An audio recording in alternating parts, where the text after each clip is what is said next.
Just before 7 a.m., a passerby found a man in a gray suit and tan shoes, unblemished by struggle, slumped against a low seawall on Somerton Park Beach. He held an unlit cigarette loosely between his fingers.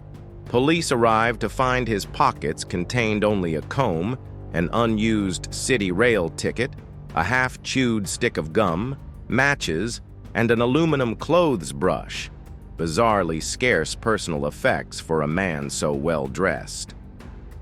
No wallet or identification was present. All clothing labels had been carefully snipped off as though to erase any trace of origin. A post-mortem conducted at the Adelaide hospital noted an enlarged spleen and signs consistent with poisoning, possibly by digitalis or a barbiturate, but no conclusive toxicological evidence was ever recorded. More perplexingly, the original autopsy report vanished from the archives years later, fueling suspicions of a cover-up. On 30 January 1949, detectives discovered a tiny piece of paper in a hidden pocket of the dead man's trousers, bearing the words Tamám Shud, Persian for "it is finished." This scrap had been torn from the final page of a Fitzgerald translation of the Rubaiyat of Omar Khayyam. Cryptographers examined the flyleaf code but concluded that its brevity and irregular letter frequencies made it effectively unbreakable by conventional means. Some experts posited it was a one-time pad used by spies to encode brief messages. Others believed it was a personal shorthand, meaningful only to the writer. Cryptographers examined the flyleaf code but concluded that its brevity and irregular letter frequencies made it effectively unbreakable by conventional means. Some experts posited it was a one-time pad used by spies to encode brief messages. Others believed it was a personal shorthand, meaningful only to the writer. Despite periodic efforts by private enthusiasts and national agencies, the cipher remains unsolved to this day. From the outset, three main theories dominated discussion. Cold War espionage. Adelaide's beaches were quiet enough for clandestine meetings, and the precise removal of ID labels and cryptic cipher echoed spycraft methods. Suicide. The Rubaiyat is associated with fatalistic poetry.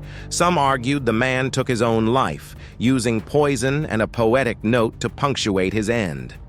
Black market or personal vendetta. Others suggested he was a small-time criminal or a spurned lover, killed to silence him, with the Rubaiyat and cipher serving as deliberate red herrings. Each theory has strengths, but none fit all the facts. The lack of defensive wounds argued against a violent struggle, yet no suicide note was left beyond the Persian scrap. In 2009, after obtaining legal approval, Professor Derek Abbott and colleagues exhumed the Somerton Man's remains from West Terrace Cemetery to extract mitochondrial DNA from hair preserved in the death mask plaster. Working with genealogist Colleen Fitzpatrick, they uploaded the DNA profile to public ancestry databases.